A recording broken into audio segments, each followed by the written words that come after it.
नमस्कार मंडळी. MPSC परीक्षेच्या तयारीमध्ये विज्ञान आणि त्यातही ध्वनी हा टॉपिक म्हणजे अगदी हक्काचे मार्ग.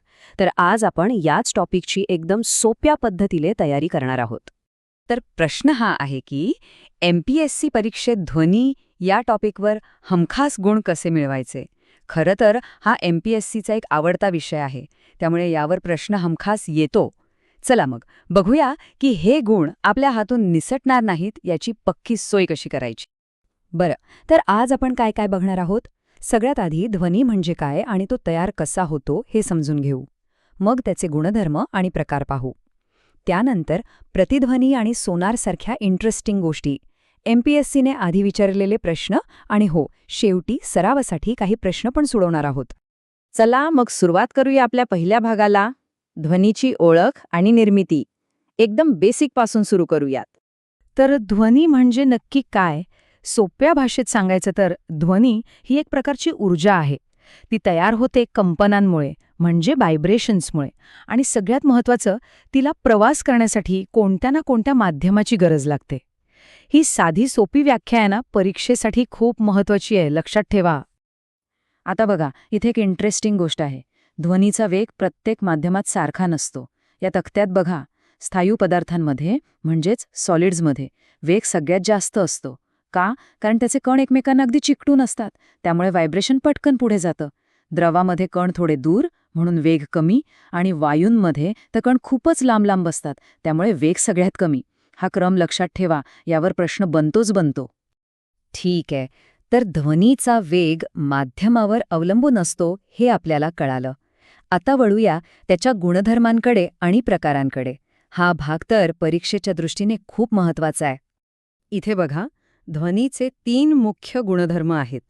एक आहे वारंवारता म्हणजे फ्रिक्वेन्सी, दुसरं तरंग लांबी म्हणजे वेव्हलेंथ, आणि तिसरं आयाम म्हणजेच अँप्लिट्यूड. हे 3 शब्द आणि त्यांच्या व्याख्या नीट समजून घ्या, कारण पुढच्या सगळ्या कन्सेप्ट्स ह्याच पायावर उभ्या आहेत. आता हा आकडा बघा, 20 हर्ट्झ ते 20,000 हर्ट्झ ही आहे मानवी कानाची ऐकण्याची क्षमता, आपली हिअरिंग रेंज. ह्यापेक्षा कमी किंवा जास्त फ्रिक्वेन्सीचा आवाज आपल्याला ऐकूच येत नाही. हा आकडा खूप महत्त्वाचा आहे, थेट परीक्षेत विचारला जातो. बरं, मग त्या 20 ते 20,000 हर्ट्झच्या रेंजवरूनच ध्वनीचे प्रकार ठरतात. जे 20 हर्ट्झच्या खाली आहे त्याला म्हणतात अवश्राव्य किंवा इन्फ्रासॉनिक, आणि जे 20,000 हर्ट्झच्या वर आहे त्याला म्हणतात श्राव्यातीत किंवा अल्ट्रासॉनिक. हे दोन्ही आवाज आपल्याला ऐकू येत नाहीत, आपण फक्त मधल्या रेंजमधला आवाज ऐकू शकतो. चला, आता थोडं प्रॅक्टिकल होऊया. ध्वनीचे हे नियम आपल्या रोजच्या आयुष्यात कुठे वापरले जातात ते बघू. सुरुवात तर अशा गोष्टीने करूया जी आपण सगळ्यांनी कधी ना कधी अनुभवली आहे. प्रतिध्वनी म्हणजे इको. काय असतो हा इको? एकदम सोपा आहे. जसा चेंडू भिंतीवर आपटून परत येतो किंवा प्रकाश आरशावर पडून परत फिरतो, तसंच ध्वनिलहरी एखाद्या पृष्ठभागावर आढळून परत येतात. यालाच ध्वनीचं परावर्तन किंवा प्रतिध्वनी म्हणतात. पण एक प्रश्न नेहमी विचारला जातो, प्रतिध्वनी ऐकण्यासाठी कमीत कमी 17 मीटर अंतर का लागतं? कधी विचार केला याचा? यामागे एक छोटंसं विज्ञान आहे. तर याचं उत्तर या गणितात आहे.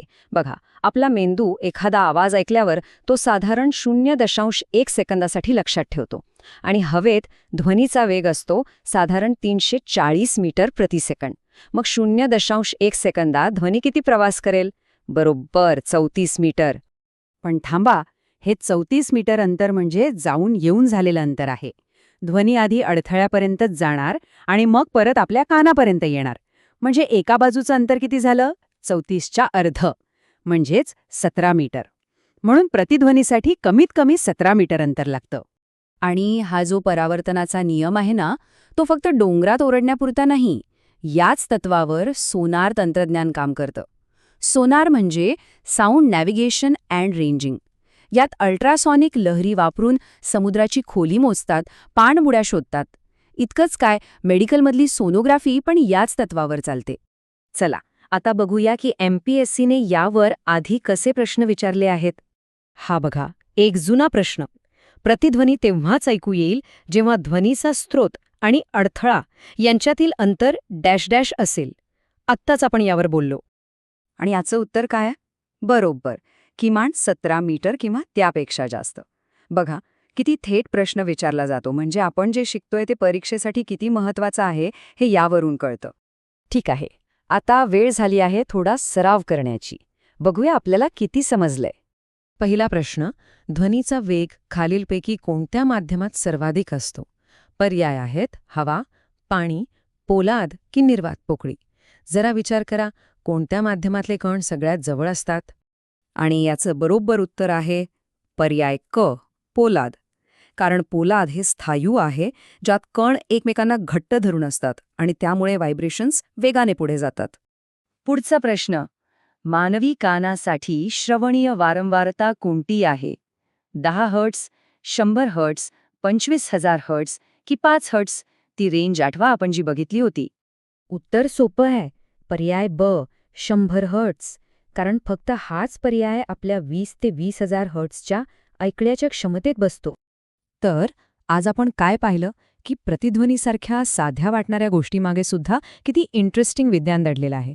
आणि हेच विज्ञान समजून घेतलं तर परीक्षेतील गुण मिळवणं किती सोपं होतं. आता पुढच्या वेळी जेव्हा कुठे प्रतिध्वनी ऐकायला येईल तेव्हा त्यामागचं हे 17 मीटरचं गणित नक्की आठवेल, नाही का?